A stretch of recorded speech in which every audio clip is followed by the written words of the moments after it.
Very good evening. Welcome to day 6. 6,000 plus previous questions. Social science GK నుండి మనం చూస్తూ ఉన్నాం. NTPC group D RPF SI constable ALP టెక్నీషియన్స్లో వచ్చిన questions ఇవన్నీ కూడా.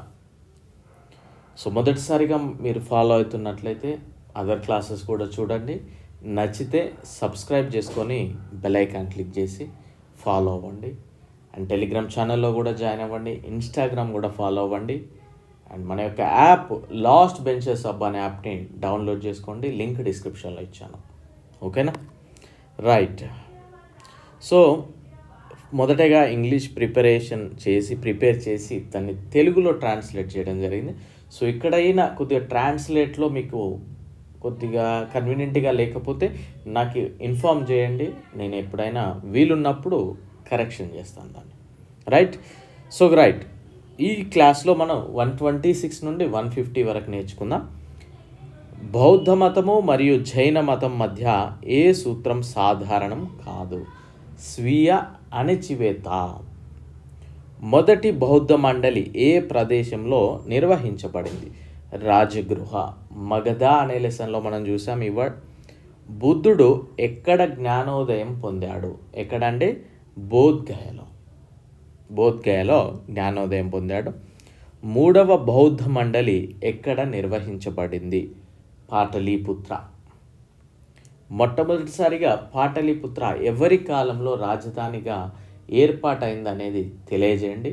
మీకు ఆన్సర్ తెలియకపోతే మగధ అనే లెసన్ మనం చూడండి, మీకు ఆన్సర్ చేయొచ్చు. జీవించండి మరియు జీవించనివ్వండి అనే నినాదాన్ని ఎవరిచ్చారు?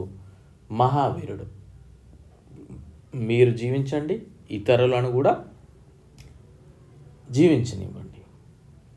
గౌతమ బుద్ధుడు ఏ సంవత్సరంలో జన్మించాడు? క్రీస్తు పూర్వం 562 సంవత్సరాల క్రితం. క్రీస్తుకు పూర్వమే. గౌతమ బుద్ధుడు జన్మించిన ప్రదేశము లుంబిని. బుద్ధుడు అనే పదానికి అర్థం ఏంటి? జ్ఞానోదయం కలిగిన వ్యక్తి. జాతకాలు వేటి యొక్క పవిత్ర గ్రంథాలు?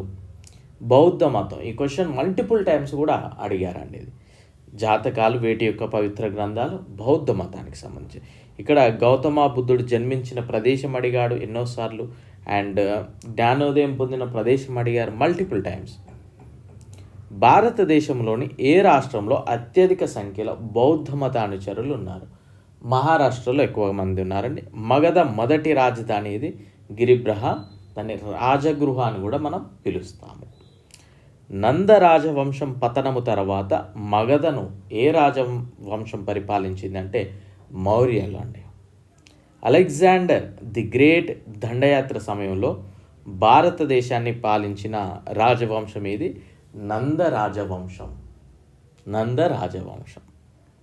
గాంధార కళ యొక్క సంశ్లేషణ భారతీయ మరియు గ్రీకు కళలు.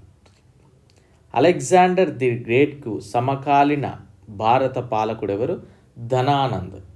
అంటే ఆ టైంలో ఇక్కడ ఈయనున్నాడు అన్నాడు. సమపాలికుడు అంటే సేమ్ పీరియడ్లో ఉన్నవాళ్ళు. పాటలీపుత్ర పరిపాలనను వివరించే మూలం ఏది? ఇండికా. ఈ ఇండికాని ఎవరు రచించారు? మెగస్తనిస్. ఏ పాలకుడు మొదటిసారిగా పాటలీపుత్రాన్ని తన రాజధానిగా ఎంచుకున్నాడు?